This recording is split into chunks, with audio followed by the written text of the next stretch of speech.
د لاس یادګار د ابراهیم خلیل الله دا د کعبه کور د الله دا د کعبه.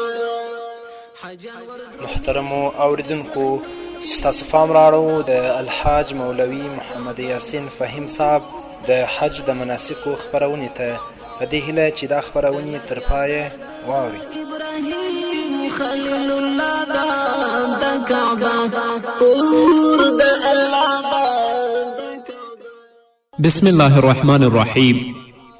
الحمد لله رب العالمين حمد الشاكرين، الصلاة والسلام على سيد الأنبياء والمرسلين سيدنا ونبينا وشفيعنا ومولانا محمد وعلى آله وأصحابه الطيبين الطاهرين.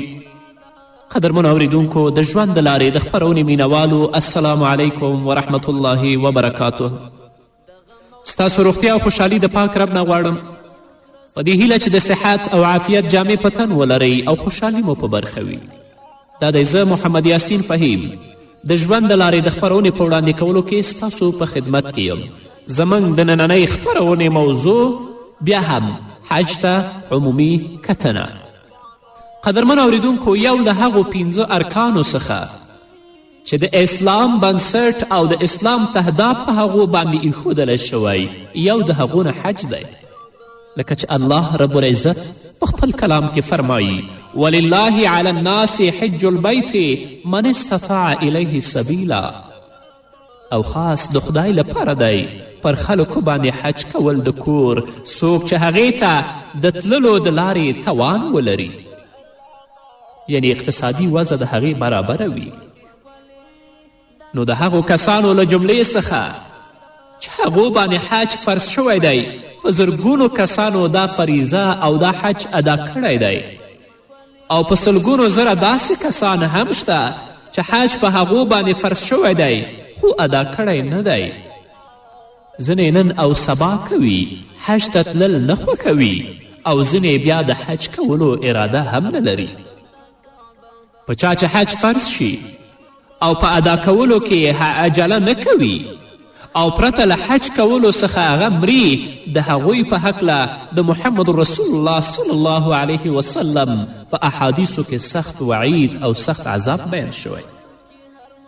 حتی حضرت ابو امامه رضی الله تعالی عنه د محمد رسول الله صلی الله علیه وسلم څخه روایت کوي چې محمد رسول الله صلی الله علیه وسلم وفرمایل: په چا باندې چې حج فرض شي او بغیر له کومه عذر نه هغه حج ته نه ځي او دا مري، نو خوښې ده چې هغه یهودي مري او که هغه نصراني مري.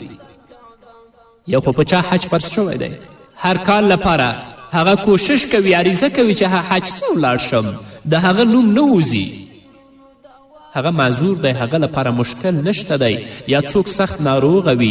اما هغه څوک چې په هغه باندې حج فرض دی، امکانات یې هم شته چې حج ته ولاړ شي او حج ته نه ځي، رسول الله وایي چې په کوم وخت کې دا مري، نو خوښ چې هغه یهودي مري او که هغه نصراني مري.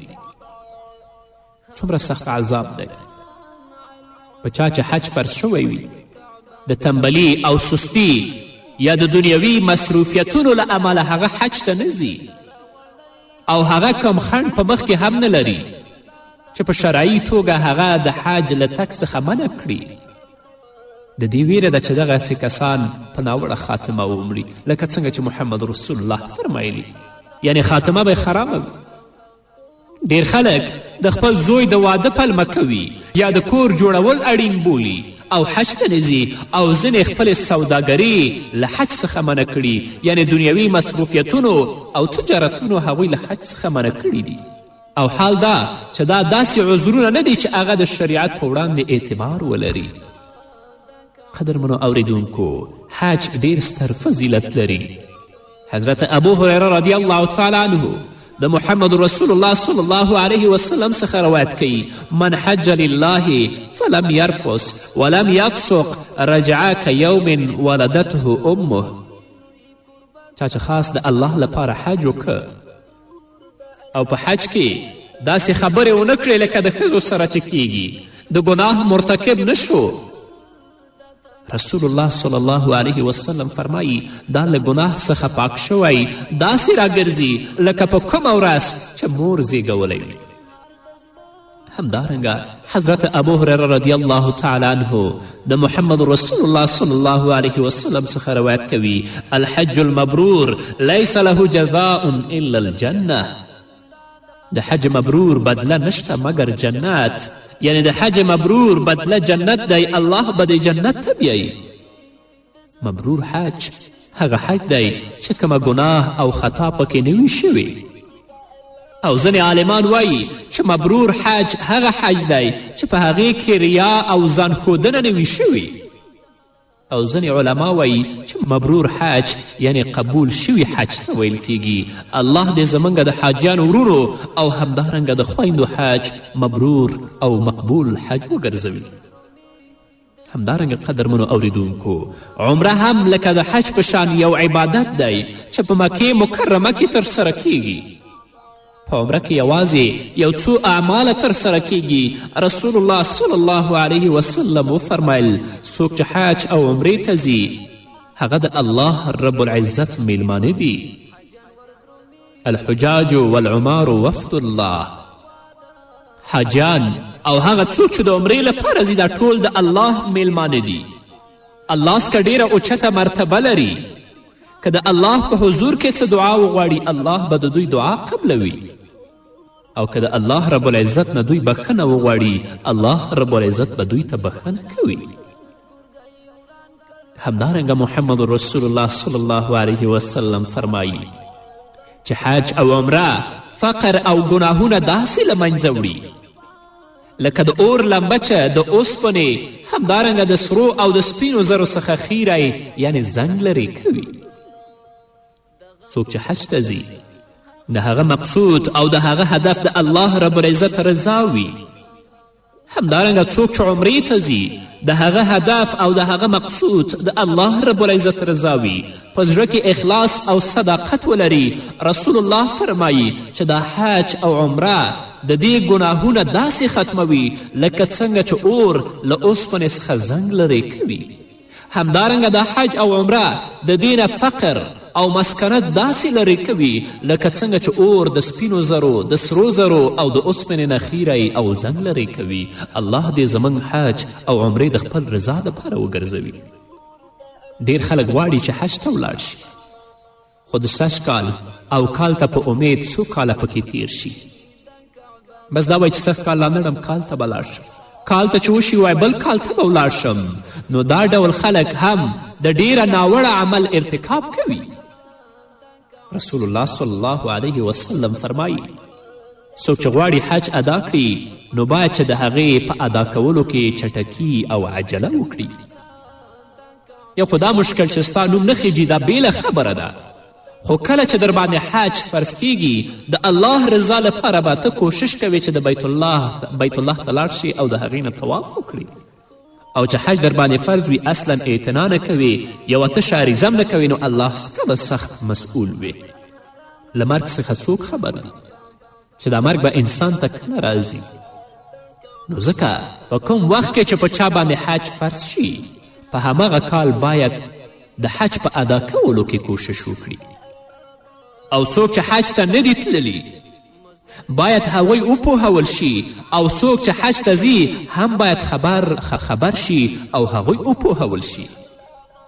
څوک چې حج ته نه دي تللي باید د حج د فضیلتونو نه هغوی خبر شي، او څوک چې حج ته روان دي باید د حج احکام او د حج مناسک اول یاد کړي وروسته د هغه نه د حج سفر وکړي.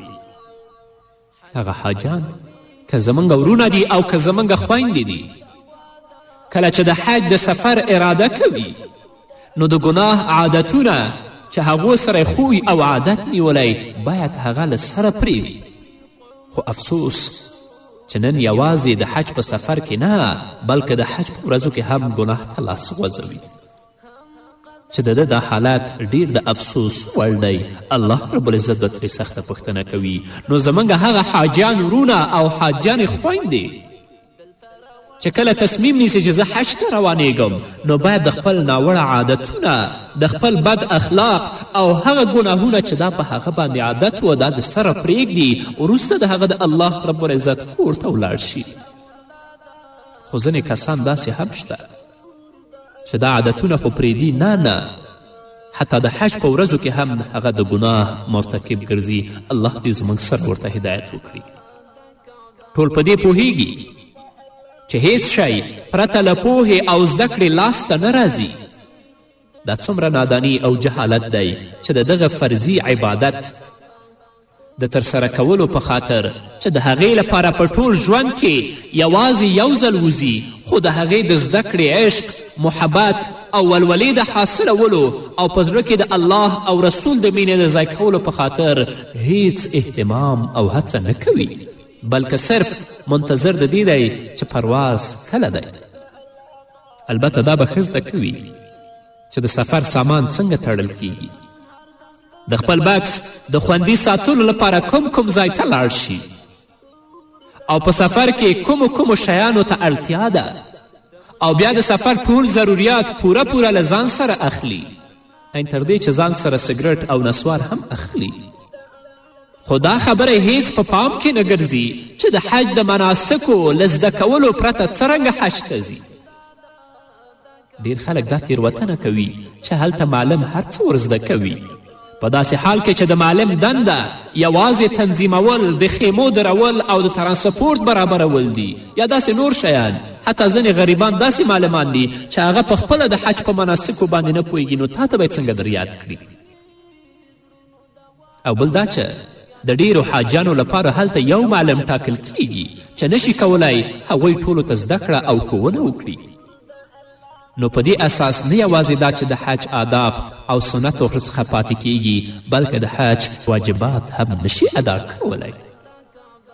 همدارنګه قدرمنو اوریدونکو، اوږد سفر، زیات لګښت، له وطن نه لرې والی، له خپل اهل او اولادونو څخه بیلتون وزغمي، خو سره له دې چې حج یې له شریعت سره سم ادا نشي نو دا به څومره ستره محرومي وي. لګښت یې موشي، د وطن نه هم لرې، د خپل اولاد نه هم لرې او حج بیا هم د شریعت مطابق ادا نشي، دا به څومره ستره محرومي وي.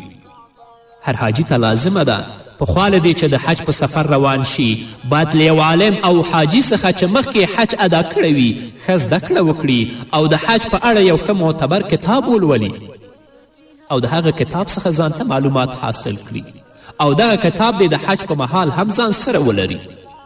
او دا به بهتره وي که د یو عالم سره چې هغه عامل هم وي د حج د احکامو او آدابو زده کولو لپاره یو ټاکلی وخت وټاکي، دا به ډیره بهتره وي. نور به مو اورو قدرمنو اوریدونکو په دې هکله، خو هغه دې وي د مینه وروسته. د لاس یادګار د ابراهیم خلیل الله د کعبه کور د الله د کعبه حجان وردرومي د زخمي ژوندو دوا د کعبه کور د الله د کعبه د لاس یادګار د ابراهیم خلیل الله د کعبه کور د الله د کعبه حجان وردرومي د زخمي ژوندو دوا د کعبه کور د الله د کعبه چې روحان تیار جهان کړ د کعبه. قدرمن اوریدونکو، بیا هم زموږ سلامونه او نیکې هیلې ومنئ.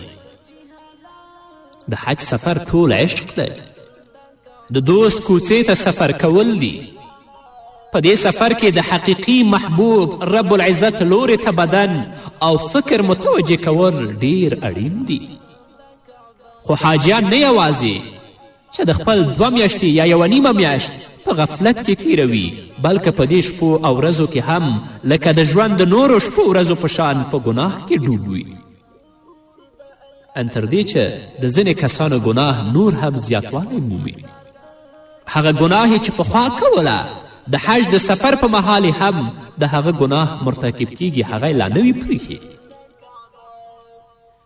د مثال په توګه چې دا هغه کړنې دي چې موږ په سترګو لیدلی دي، کله چې حاجي جدې یا مکې مکرمې ته ورسیږي نو تر ټولو د مخه د راډیو یا د ټایپ اخیستلو کې ځان مصروفه کړي یا هلته قسم قسمه کامرې لاسته راوړي او هغه کې بیا ناوړه آوازونه او ناوړه موسیقي هم اوري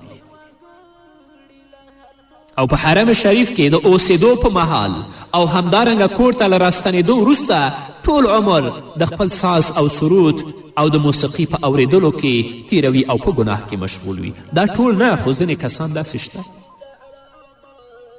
دغه کس خو د حج په سفر لاړه خو په بشپړ ډول د ګناه او معصیت توقع په غاړه کې اچولی او بیرته راستنیږي.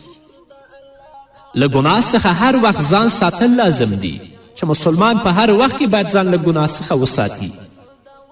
خو چې کله د حج په سفر روانیږي باید ډیر زیات اهتمام وکړي چې ځان د ګناه نه بچ کړي. کله چې حج ته روانیږي د حج د سفر نه مخکې د ټولو ګناهونو نه توبه وباسي او کله چې د حج نه بیرته راستنیږي باید هغه ګناه ته مخه نه کړي تر څو د حاجي ژوند د نور لپاره د ژوند تیرولو یوه نمونه وي او د هغه سترتوب او ښه عادتونه د کلي او ښار په خلکو کې هم اغیز وکړي تر کومه ځایه چې له وسه پوره وي. د حج د سفر په موده کې باید له بېځایه خبرو، بې ارزښته او چټي کارونو څخه باید حاجي ځان وژغوري. په بازارونو کې د خوښې نه ګرځي بلکې د خپل وخت باید حاجي په حرمینو شریفینو کې تیر کړي. په ځانګړې توګه په مسجد حرام کې باید 2 یا 3 واره د الله رب العزت د کلام ختم وکړي. هغه د ډیر طوافونه وکړي او چې کله په مدینې منورې کې اوسیږي هلته دې هم کوشش وکړي چې د الله رب العزت د کلام تلاوت وکړي او په محمد رسول الله صلی الله علیه وسلم باندې ډیر درود ووایي او تل لپاره دې دا کوشش کوي چې د هغه ژبه د الله په ذکر او د محمد رسول الله صلی الله علیه وسلم په درود باندې لمده وي. حاجیانو خو اوس یوه طریقه خپل کړې چې حرم شریف ته ډیر کم ځي او د خپل زیات وخت په بازار کې تیروي او په کومې عماره کې چې دا ژوند کوي هلته لاندې چې کم جماعت وي په هغه کې منځونه کوي. الله دومره توفیق د هغو نه هم اخیستلی وي چې لاړ شي دا د جمع مونځ په حرم کې چې یو مونځ په 1 لک منځونو دی هلته ادا کړي. د خپل وخت په بازارونو کې تیروي، ډیر شیان اخلي او هغه شیان ځان سره حرم ته راوړي او یو بل ته یې ښي. څوک چې دغه شیان وویني نو د اخیستلو د ځای پوښتنه کوي چې دا تا په کم ځای کې اخیستي چې زه یې واخلم او په کم ځای کې چې دوی ژوند کوي په کمې کوټه یا په عماره کې د خپل ټول وخت هغوی د پلورلو او د پریدلو په مشوره باندې ځای کوي چې تا د کم ځای نه واخیستل زه به یې د کم ځای نه اخلم. همدارنګه قدرمنو اوریدونکو یو څه وخت په دې فکر کولو کې تیروي چې وطن ته د رسېدو په مهال د هغه تود هرکلی وشي، خلک ورته میدان ته راشي، هغه ته ګلپوش موټر راولي او د هغه په غاړه کې ګلان او هارونه واچوي. تر ټولو زیات خپلو خپلوانو ته له سفر څخه د ستنېدو د نیټې په اړه د خبرتیا په موخه په لیکلو او د ټیلیفونونو باندې وخت تیروي. سفر ته لا جمعه پاتې وي، ټیلیفون او موبایل به راخیستی وي، هغه خپلوانو ته به ټیلیفون کوي چې زه په دې ورځ او په دې ورځ درځم. هوایي ډګر یا په کم ځای کې چې د دې موټر درېږي هلته چې څوک د دې هرکلي لپاره نه وي راغلي له هغوی څخه خفه او ناراضه کیږي او وایي هغه کسانو ته چې د هرکلي لپاره نه دي راغلي ډالۍ او تبرکات مه ورکوئ. نو دا ښکاره ده چې قدرمنو اوریدونکو چې ریا او ځان ښودنه هر عبادت له منځه وړي او حج د مبرور حج له درجې څخه وباسي. کله چې کور ته ورسید د بلنو او میلمستیاو لړۍ بیا پیل کړي چې په هغې کې ځان ښودنه او ریا په ډاګه لیدل کیږي. په سلونو او په زرګونو جای نمازونه اخلي او قسمه تحفې اخلي او هر څوک چې راځي دا په هغه باندې ویشي. ځینې داسې حاجیان شته دی چې هغه به د حج د سفر کولو توان لري خو د بیرته د راتلو د مصارفو توان به نه لري. نه دا ټول خرافات دي قدرمنو اوریدونکو. د حج بهترینه تحفه چې د هغه د زمزم اوبه او د مدینې منورې خرما ده. پرېږدي دا ناوړه کارونه، دا بد رواجونه او بد دودونه چې نن زموږ په ټولنه کې ځای نیولی دې ته شا کړئ. کنې ستاسې حج به د مبرور حج د درجې نه وباسي الله څخه به قبول نه وي. پخوا به زمزم اوبه د مکې مکرمې او خرما د مدینې منورې تحفه ګڼل کېدله او حاجیانو به د حج له سفر څخه د ستنېدو په مهال همدا شیان اخیستل. چاته به چې د زمزم یو ګوټ اوبه او نیمه خرما ورسېدله هغه به ډیر خوښ او خوشحاله و. خو نن ورځ د خلکو په زړونو کې د دغه شیانو ارزښت نه دی پاتې شوی، بلکې هغه شیان چې له چین، جاپان، اروپا او امریکا څخه راوړل کیږي نو ډیره غټه تحفه ګڼل کیږي. جاینمازونه خو لا پرېږده چې هغو سره موبایلونه او ځینې د تصویر کامرې هم وي. حاجیان په دې فکر کې وي چې خپلو زامنو، خپلو لورګانو او خپلو زومانو او همدارنګه هغو کسانو ته چې د ده هرکلي او ستړي مشي ته میدان ته راځي یا د ده کور ته راځي څه ډول ډالۍ ادا کړي او دوی ته کمې ډالۍ ورکړي. له همدې امله په مکې مکرمه او مدینې منوره کې د ځانګړو کمپنیو د ساعتونو، د راډیوګانو، همدارنګه د ټیپونو پوښتنې کوي او د هغې د پیدا کولو کوشش کوي تر څو هغه واخلي او دلته وطن کې په خپلو خپلوانو باندې وویشي. الله رب العزت دې زموږ په حاجیانو، ورونو او خویندو باندې رحم وکړي. حج ته چې ځئ د هر څه نه مخکې د ګناه نه توبه وباسئ، د خپل زړه کې اخلاص او صداقت ته ځای ورکړئ. کوشش وکړئ چې ستاسو حج او ستاسو سفر د الله رب العزت د رضا لپاره وي او هلته چې مدینې منورې ته ځئ زیات کوشش وکړئ چې خپل وخت په مسجد نبوي کې د محمد رسول الله صلی الله علیه وسلم د روضې تر څنګ تیر کړئ، د الله رب العزت د کلام تلاوت وکړئ، په محمد رسول الله باندې درود ووایئ. د خپل وخت مه ضایع کوئ، په بازارونو کې مه ګرځئ، تحفې مه اخلئ. او کله چې مکې مکرمې ته ځئ کوشش وکړئ چې د خپل ډیر وخت په مسجد الحرام کې تیر کړئ. هلته د الله رب العزت د کلام تلاوت وکړئ او کوشش وکړئ چې 5 وخته مونځ په حرم کې په جمع باندې ادا کړئ.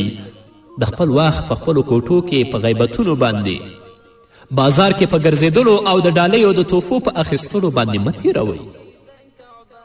او دې ته متوجه مو اوسئ چې کله زه وطن ته لاړ شم هلته زما تود هرکلی وشي او د هغه ځای نه تلیفونونه کوې چې دومره جاینمازونه واخلئ، دومره خلک خبر کړئ. دا ټول خرافات دي، بلکې د الله رضا ته په خپل زړه کې ځای ورکړئ تر څو ستاسو حج د الله رب العزت په دربار کې قبول او منظور شي.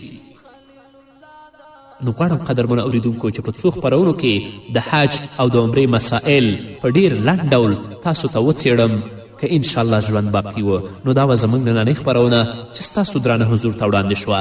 تر بلې خپرونې پورې چې زه بیا هم ستاسو درانه حضور ته راځم، تاسو ټول په پاک رب سپارم.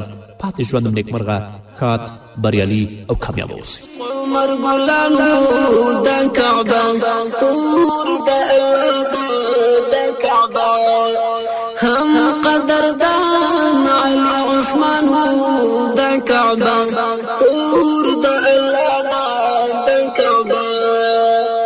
دلته راوړی جبرائیل کلام الله د کعبه کور د الله د کعبه دلته راوړی جبرائیل کلام الله د کعبه کور د الله د کعبه د لاس یادګار د ابراهیم خلیل الله د کعبه کور د حجر وردرومي د زخمي زړونو دوا د کعبه کور د الله د کعبه الهي سوالي ورپورا کړه د کعبه کور د الله د کعبه د حرمین قربا کړه د مکه کور د الله د مستغفر بهر د زړه د تمنا د کعبه کور د الله د کعبه د مستغفر بهر د زړه د تمنا د کعبه کور د الله د کعبه د لاس یادګار د ابراهیم خلیل الله د کعبه کور د الله د کعبه حجان وردرومي د زخمي زړونو